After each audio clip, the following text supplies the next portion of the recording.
So welcome back to Accidentally Country. Today I'm going to show you a quick video on how to do a rolling bowline knot.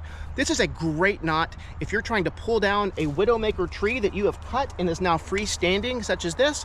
And it's also great for if you have a widowmaker branch to have a rope up top and to pull that down. It essentially creates a slip knot to provide extra leverage when pulling it down. So it's very similar to a regular bowline. You create a bite or a loop in your working line right here. So the only difference is you go around the standing line. And if you remember the bowline knot, the rabbit goes up through the hole, goes around the tree, and then back through the hole.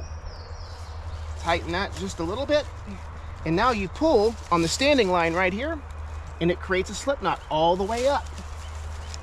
Is it sturdy? Let's see.